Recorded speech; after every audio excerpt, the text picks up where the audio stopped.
big welcome to you. One of my subscribers, Ginny, actually asked me a question about a Chinese artifact I'd used on my channel. And it got me thinking that maybe I should create a vlog on Chinese Indonesian magic. But it has to come with a huge warning. I'm absolutely no expert on this. Although I've written quite a lot, so I guess I know something. I do have a good many Chinese Indonesian friends, but all of them are Christian. And whilst they'd be familiar with some of the magic, they themselves, I mean, to them it would just be like superstitions. I'm not saying they don't engage in it, or some of it, but it would be like superstitions in the West. So they wouldn't be able to help me if I phoned them up and said, what about this, what about that? So I have to admit I'm only really scratching the surface of what are some common sort of beliefs and practices. Chinese Indonesians. Well, to those of you who've never been to Indonesia or don't know much about it, this may come as a sort of little surprise to you, but Indonesia actually has the largest, or numerically, the largest Chinese population outside of China.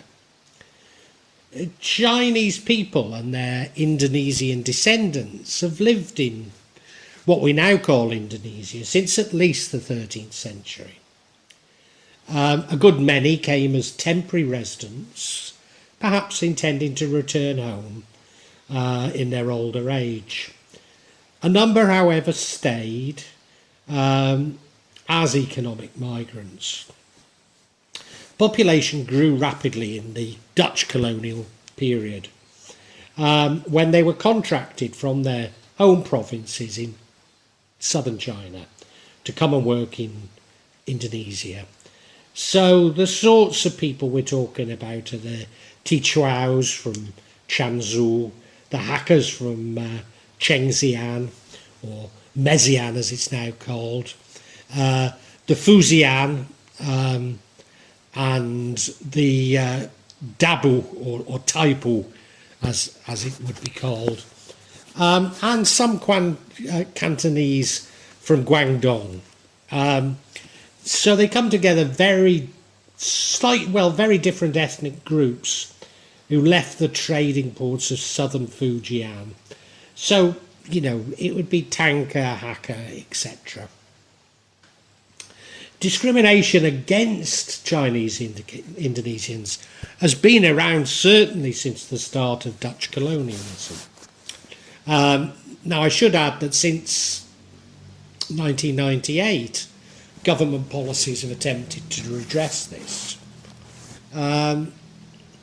Only partially has it happened.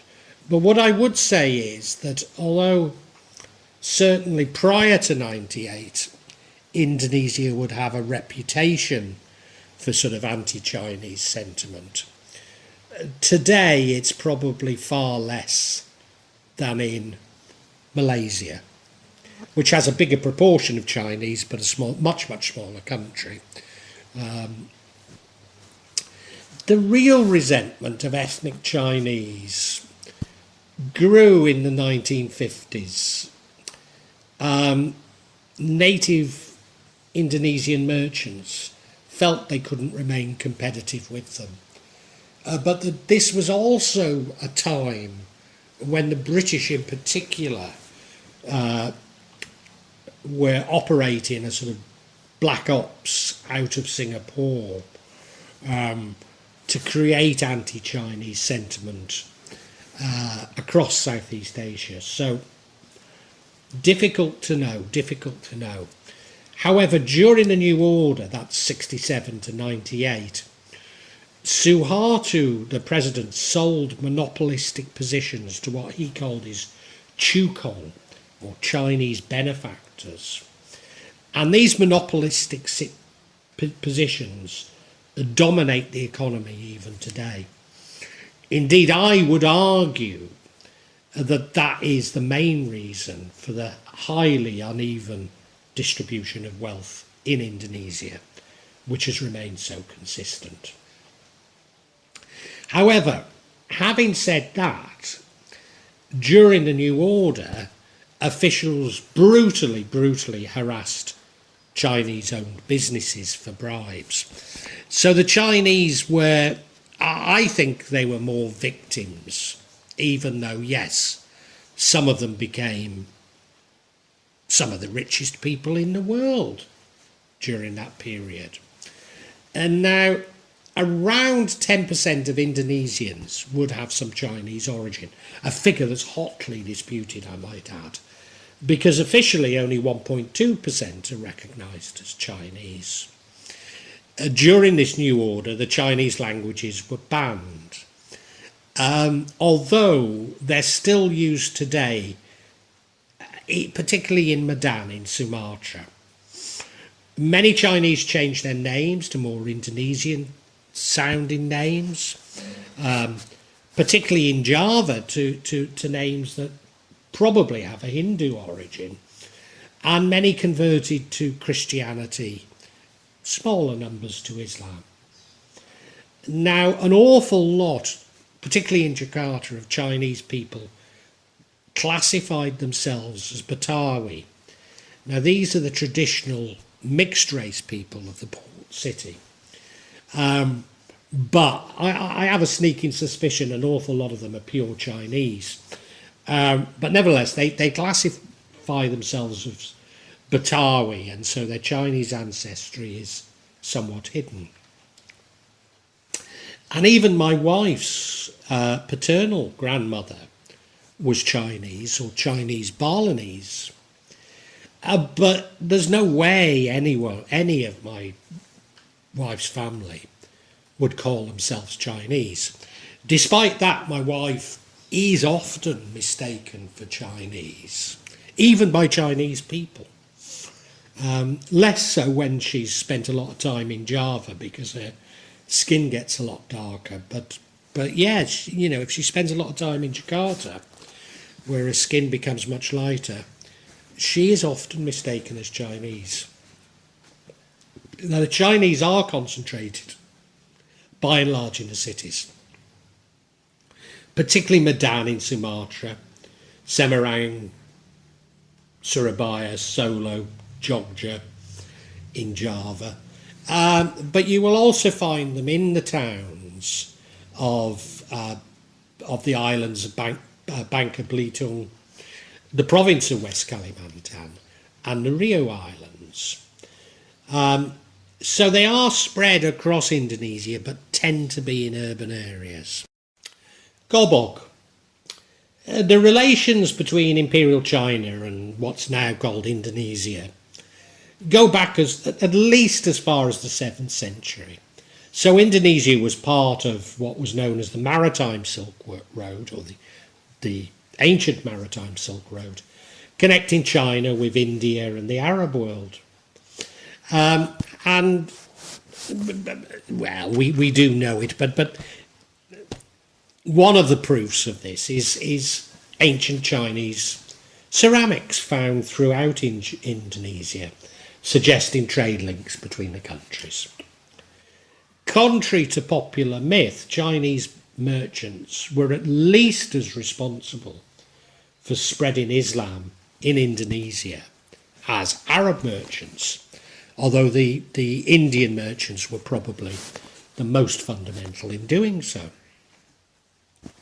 With trade, it was inevitable that some Chinese coins, Gobog, were introduced to Indonesia. And I've done a vlog on magical coins, so I don't want to go into this in any detail because I'll be repeating myself.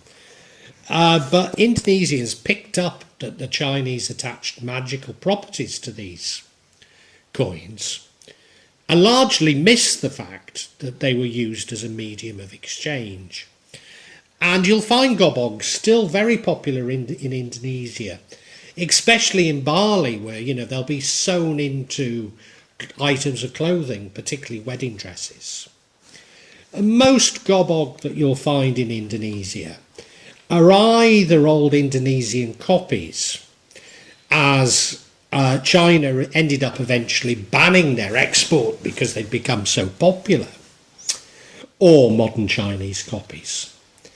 There are also many coin-like objects used within Chinese communities, such as Feng Shui compasses. Buddhism. I mentioned that Chinese merchants brought Islam along with them, but along with the Indian merchants, they also brought Buddhism.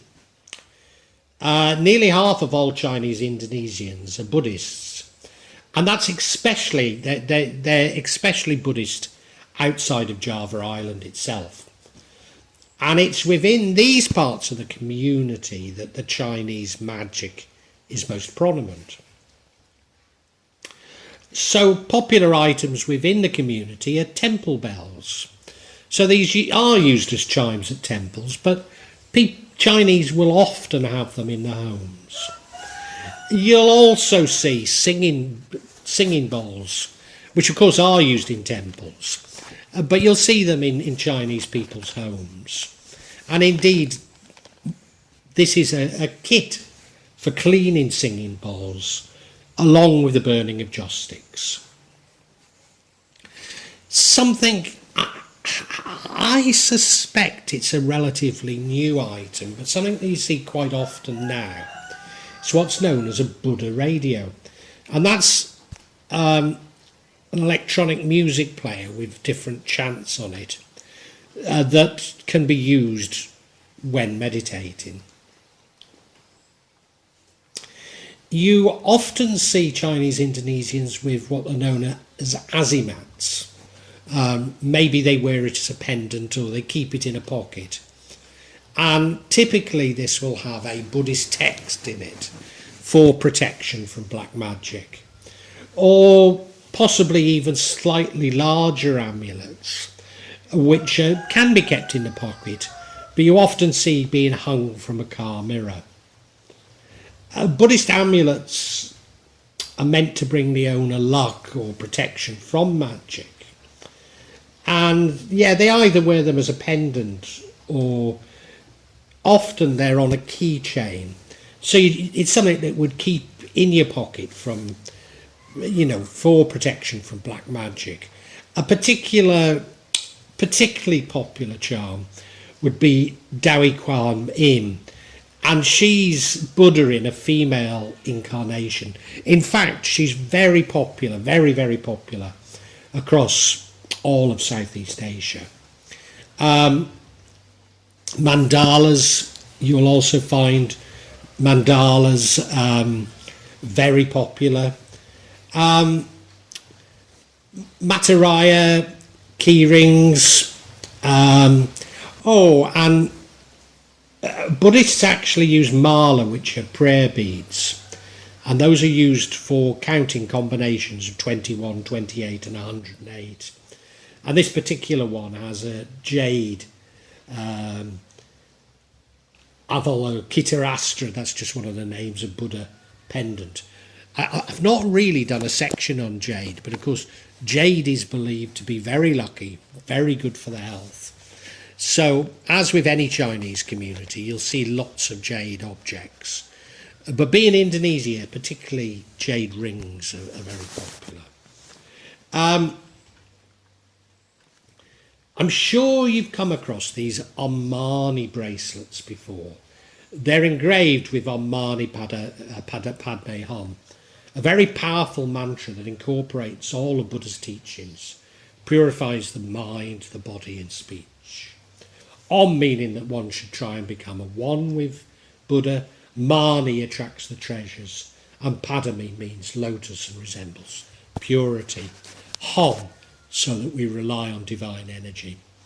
Now you will hear that wearing the bracelets attracts blessings, good luck, purifies the souls, eliminates negative karma, connects with compassionate energies, and overcomes all obstacles. And you may have seen on YouTube absolutely ridiculous ads for these, where Western people claim they had a terrible start in life. I don't know, they were cleaning toilets in a cemetery or something like that. And They happened upon an old Chinese man who dropped his wallet, and they returned it to him, and he gave them one of these bracelets. And now they're a multi-millionaire. Yeah. Well, you can tell what I think of it. Imlek amulets. Imlek is the name we use in Indonesia for the lunar or Chinese New Year. And it's very common to give a pack of lucky talisman in an amulet bag during Imlek, and particularly to children. And I have seen such bags hung around children's necks. Thai amulets. I think this trend began in the Chinese Buddhist community in Medan, but I've noticed increasing interest in Thai amulets, both within the Chinese Indonesian and general Indonesian communities. Generally speaking, they're Buddhist and often made by Buddhist monks in Thailand. So that being the case, most are imported from Thailand. But I'm increasingly finding local versions, which would include these tuyul or gumanthong amulets. That's a baby that's used to steal wealth for the owner. These takroots, the Buddha Saria pearls is a common taproot, and it's meant to be, after the Buddha's body is burnt, what's left following the cremation, these pearls. Don't believe it for 1 minute, but you know. And another common sort of taproot is the Kundalini taproot. So it's sort of a little bit like a snake inside, and it's meant to resemble the feeling one gets along the spine after a lot of meditation, of almost a snake unwrapping itself around the spine. Now, this has actually happened to me, and it happened to me when I found the light that I'm speaking of, not that strongly. And then finally we have a love oil taproot. Sorry, I would say taproots are just these long, thin amulets. Funerary practices. Now these are far too extensive for me to cover them fully, but Chinese attitudes towards the dead and their ancestors are at the heart of their magical beliefs, particularly because they're Buddhist, so they believe in reincarnation. So it's all about that. Now, our neighbours in Jakarta many are either Chinese or Betawi, and they leave out food and drink for the spirits and the dead to placate them. I don't think they realise for 1 minute that it simply attracts them. The burning of joss, so this would include joss sticks, is to help the soul in the next life. So joss sticks are the thing that you'll most see in the West, but possibly even more common are joss papers. So onsen papers are sutras used as funerary offerings, although they can be used at a funeral or Quan Ming when they're used on the 7th lunar ghost month celebration. In some parts of Indonesia, the names of the deceased are written on the paper and then folded and placed in paper boats before being all burned. Qingming are also used as funerary offerings and burnt at the gravesides to provide the dead with these items for the next life. And papers with a sort of a gold motif on it are intended to bring wealth for the deceased. Very common is to show Dari Kuan Yin, that the Buddha in the female carnation. Such papers are common across Chinese communities, but often some of them seem to be targeting Balinese Chinese, for whom Dari Kuan Yin is particularly popular. And particularly if they use the name Puja, which is the Hindu Sanskrit origin of this name. Now, having talked about these sort of papers, also made out of paper, you'll see things like this men's suit with a Rolex watch, a credit card, a passport, a female's cheongsam dress with accessories. And these items are burnt as funerary offerings at the graveside to provide the dead with the items in the next life. A very, very common are hell banknotes, which are copies of US or Singapore dollars, and again these are burnt at the graveside to provide wealth in the next life. But you even see quite large items, and I kid you not, such as paper BMWs. So paper BMWs are burnt so that the dead will have a BMW in the next life. Babin Yepet. Well, I'm rounding off with the Babin Yepet, and I think that only proves how inadequate this treatment of Chinese magic is, in that I really only mention a Babin Yepet. In general, Indonesians believe the Chinese to have very powerful magic. I've got to say that somehow I doubt it. I'm not saying some don't have very strong powers, but you know, the overall image amongst Indonesians, I think, is wrong. The Chinese, I believe, developed these practices from being victimized in Indonesia, particularly having black magic used against them. But because they come from a different culture, Indonesians do find them difficult to deal with. They don't know how to deal with them. So I just want to mention a Babin Yepet, which means a pig that takes all. So these are similar to the tuyul, and they're particularly found in East Java, but particularly by the Chinese community. Unlike tuyul, they work only during the night. They don't require anything like as much care and training. So once you identify a target, the pig is told Yepet, which means steal everything. So the pig is used to harm your enemies, bless you, which is ideally suited to those who are consumed with jealousy. Well, I really hope you've enjoyed this. Because these are real events, I can't say how regularly I'm going to be adding to this subsection. Because I don't know how often they're going to occur. But I would imagine that they'll be at least every couple of months, maybe monthly. Now, if you'd like to know when that's going to be, please subscribe and hit the button, and you'll get information on when new ones are released. I'd love you to make comments and ask questions, and if you do, I'll attempt to answer them as honestly as I can.